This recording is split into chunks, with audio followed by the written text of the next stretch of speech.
Hola, muy buenas a todos y a todas, bienvenidos y bienvenidas a un nuevo encuentro. En consonancia con el encuentro anterior vamos a seguir hablando de la identidad profesional y leyendo otro artículo. En este caso, el artículo es titulado Desarrollo de la identidad profesional de psicólogos en formación, el caso de la participación en escenarios de la práctica profesional de México. Este artículo es de Leticia Nayeli Ramírez y Santiago Galur Santorum. Así que empecemos. Resumen.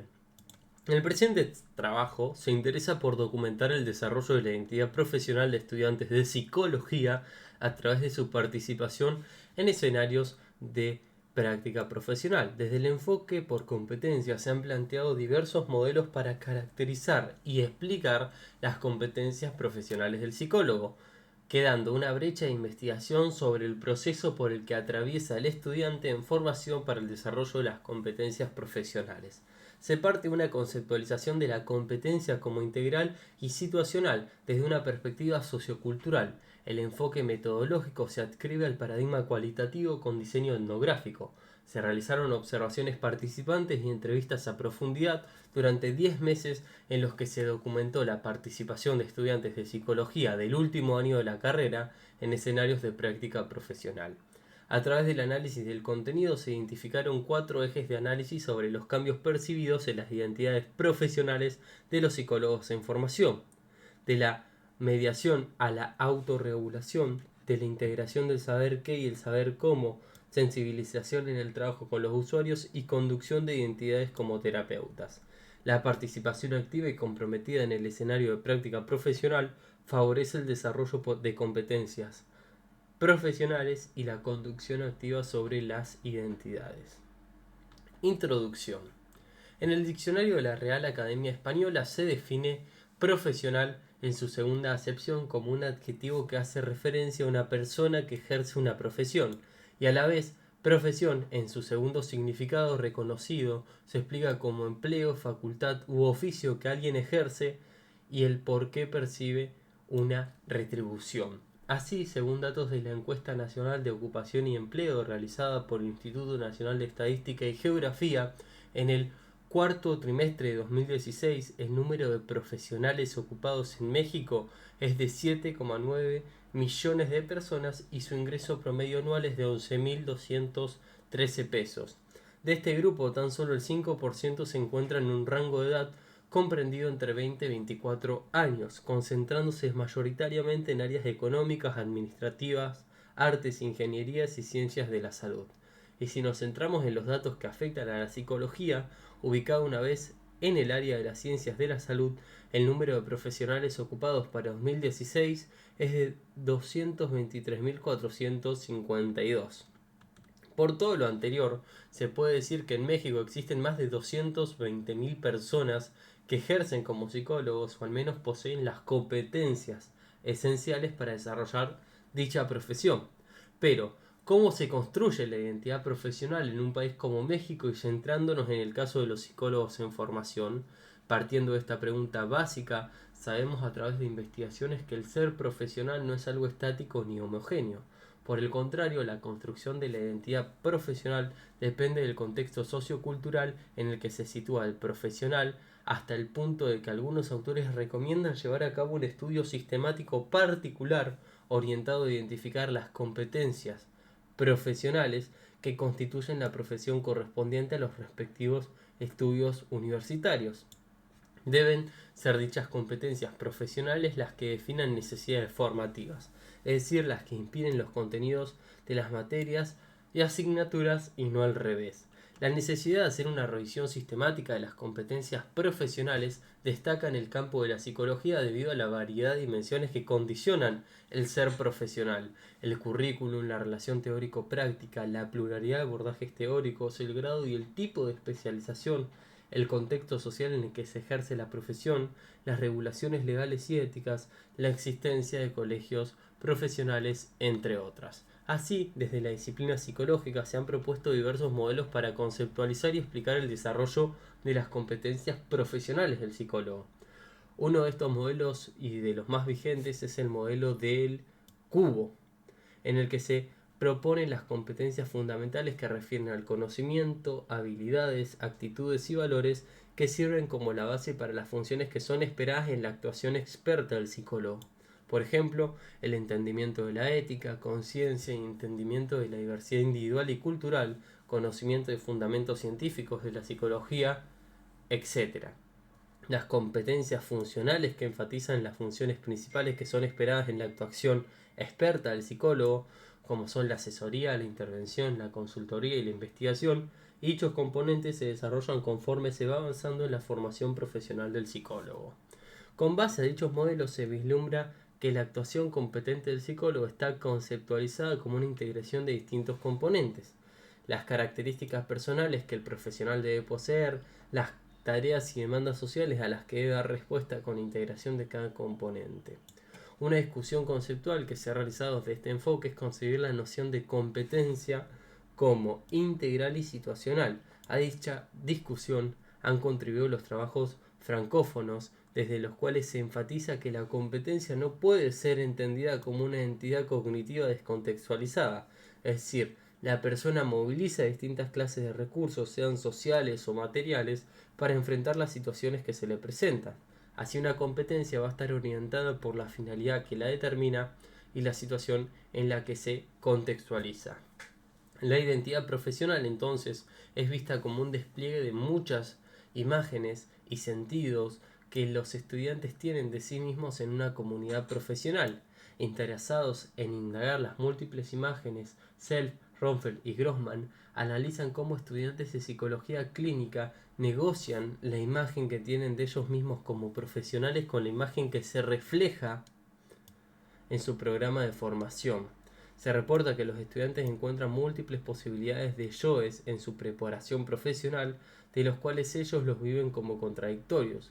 De parte de sus profesores, supervisores y compañeros, ellos construyen un repertorio posible de yoes que contribuyen a sus identidades profesionales.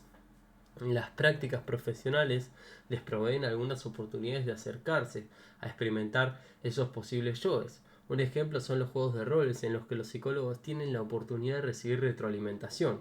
La presente investigación parte de una conceptualización de la competencia como integral y situacional desde una perspectiva sociocultural y tiene por objetivo identificar el desarrollo de competencias profesionales de estudiantes de psicología a través de participación en escenarios de práctica profesional.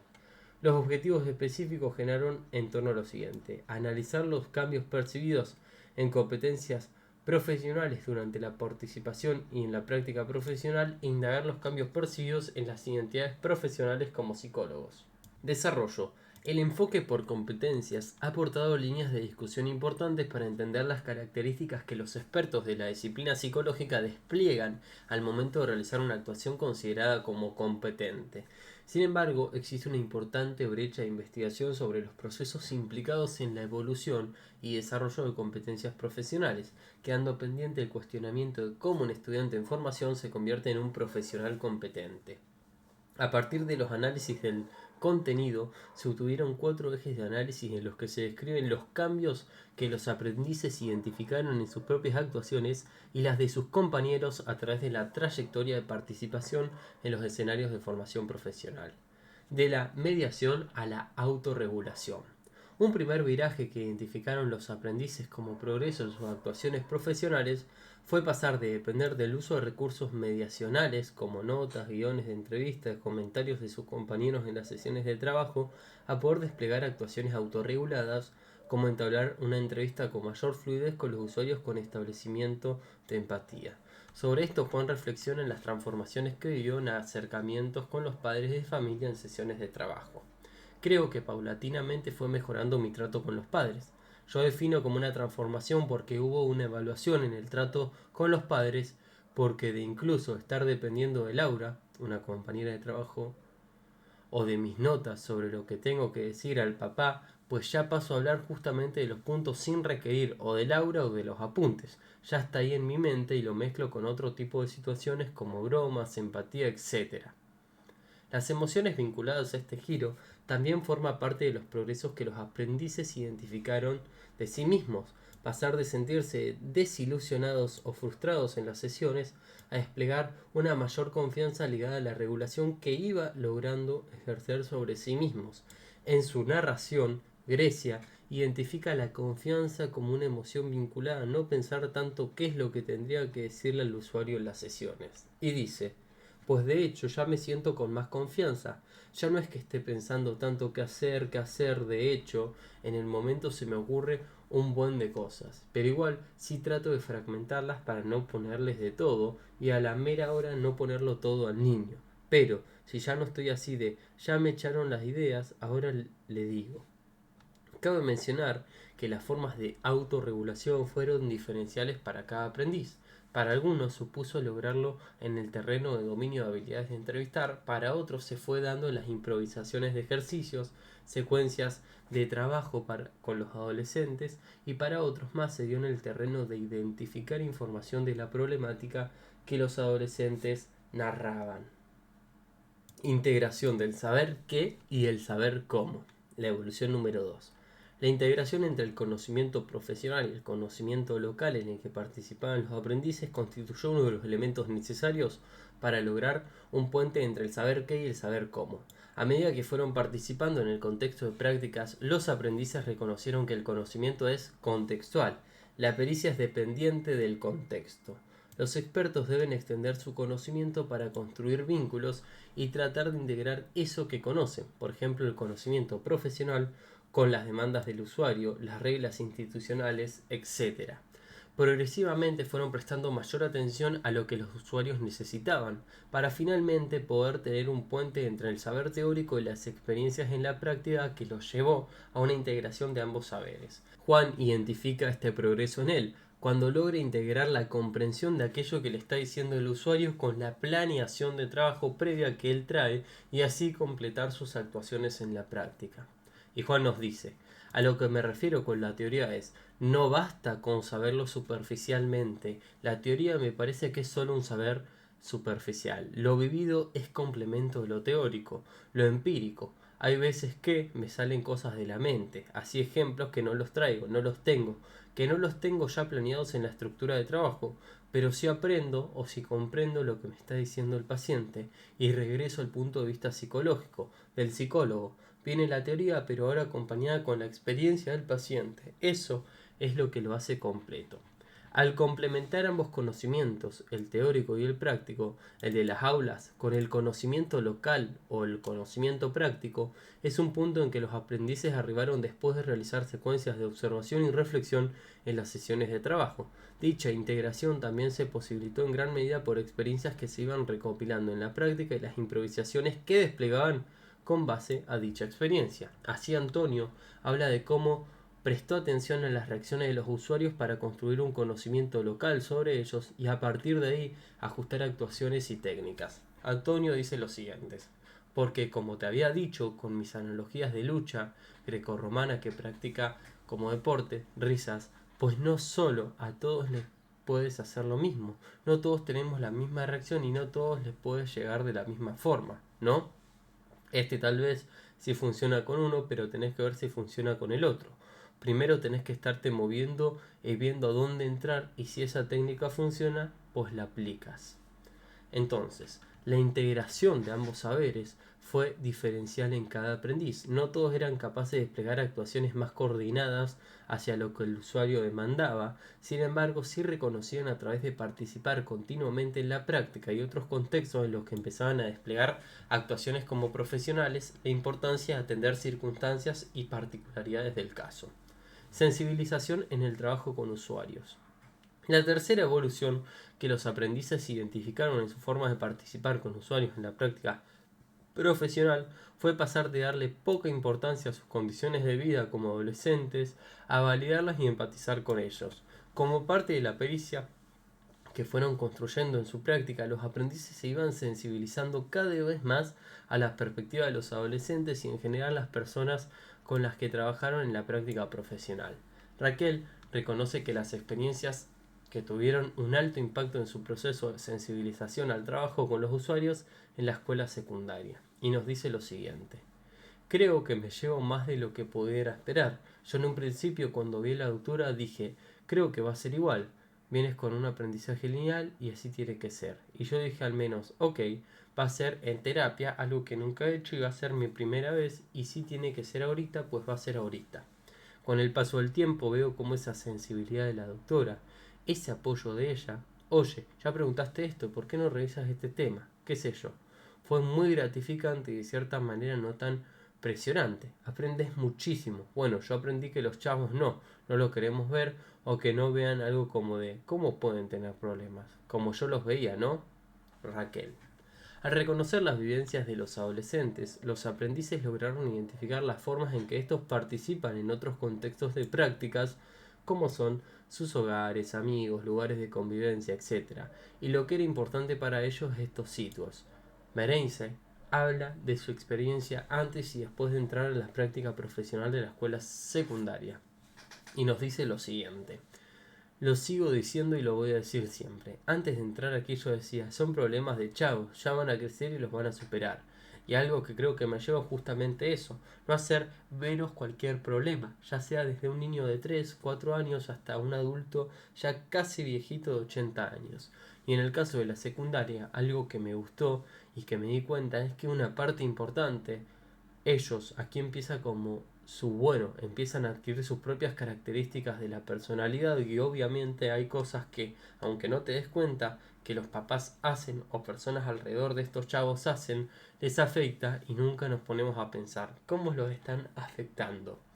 Un elemento que formaba parte de la sensibilización fue que los aprendices lograron desplegar con los usuarios una implicación emocional y genuina de sus vidas personales con las problemáticas de los adolescentes expresaban en las sesiones de trabajo. Esto es lo que los aprendices referían como empatía. Incluía no solo el reconocimiento de la perspectiva del adolescente, sino una implicación emocional con ellos. Conducción de identidades como terapeutas.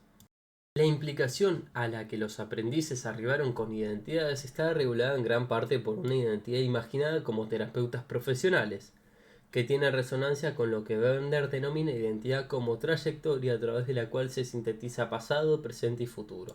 En este sentido, la mayoría de los aprendices al finalizar la práctica profesional se veían en un futuro cercano ejerciendo como terapeutas en distintos ámbitos. Sin embargo, los aprendices que tenían una identidad imaginada diferente a la del ser terapeutas, por ejemplo investigador, docente, reclutador, se quedaban en el nivel de compromiso en la práctica sin pasar a la conducción activa de identidades como terapeuta. Por ejemplo, Antonio se imaginaba ejerciendo como terapeuta en el ámbito del deporte y piensa en el vínculo de las experiencias de la escuela secundaria con la identidad imaginada como terapeuta de los atletas. Y nos dice, personalmente pues me llevo toda la experiencia de haber trabajado con chicos. Sí, fue muy gratificante, ¿no? Los deportistas deben estar en una edad, no sé, son muy jóvenes, es una edad como estos chicos de secundaria, y sí, me deja con esta forma de poder abordarlo. Cómo puedo empezar a tratar con ellos, cómo puedo pues, empezar a trabajar con estos atletas, si es que los llego a hacer. Es como que lo que más me llevo de la secundaria. No voy a encontrar, obvio, los mismos casos, pero sí me llevo esto, ¿no? Cómo abordarlos, cómo entrar o cómo practicar con los chicos. Yo creo que es lo que me llevo. Antonio. Finalmente, el cambio hacia la conducción activa de identidades le permitió a los aprendices construir improvisaciones creativas en la práctica. A medida que se involucraban más en sus identidades, las autodirigían hacia aquellos que querían lograr en la práctica. Conclusiones. Cuando pensamos en las trayectorias de formación profesional, más en espiral que en una línea recta, por lo que atraviesan los estudiantes para llegar a ser expertos en su profesión, nos remitimos a la idea del conocimiento y su uso para resolver problemas en la práctica. Ciertamente los expertos conocen más, pero también conocen diferencialmente, es decir, ajustan y regulan sus actuaciones a las demandas del contexto. En este sentido, la pericia se referencia a la capacidad de leer e interpretar el contexto, así como de responder con él acciones intencionales y específicas. En consecuencia, cuando los aprendices de psicología conducían sus identidades como terapeutas en la práctica profesional, llegaron a conseguirse como expertos dentro de ese escenario de práctica. Además, la pericia dentro de un arreglo de prácticas es evidente cuando las personas pueden usar recursos y organización disponibles dentro de estas para impulsarse a sí mismos. Esto explica que la formación de la identidad presupone una construcción a lo largo del tiempo de las prácticas en las que los individuos se vuelven participantes activos, lo cual tiene resonancia con lo documentado por investigaciones en identidad profesional, en las que se señala que los estudiantes más avanzados visualizan su desarrollo profesional de forma integrada en todos los contextos en los que participan, es decir, que integran los elementos de formación y rol profesional en diferentes esferas de su vida, tales como un contexto familiar, amistad, pareja, entre otros. De acuerdo con lo reportado en la investigación, los cambios percibidos por los aprendices en sus identidades profesionales apuntalan que al inicio de su participación en el escenario de práctica se veían a sí mismos como dependiendo de recursos medicinales, como decíamos, notas, guiones de entrevista, apoyo de compañeros, supervisores, profesores, para resolver los problemas profesionales. Es a través de su compromiso y participación activa en el escenario de práctica que hacen un viraje hacia la conducción y la autorregulación de actuaciones. Finalmente fue a través del proceso continuo y comprometido en el escenario de práctica profesional que los aprendices llegaron a esa pericia y la ganancia cada vez más de la conducción activa de identidades. Si bien el ser expertos es un término empleado en fases finales de la evolución de las competencias, y es asignado tradicionalmente en la literatura solo para profesionales que dominan por completo una habilidad después de ser ejercida durante años, en esta investigación se abordó una postura sociocultural desde la cual se sostiene que no existen habilidades ni identidades completas, sino más bien parciales y circunscritas al contexto y al flujo continuo de actividad. Muchas gracias.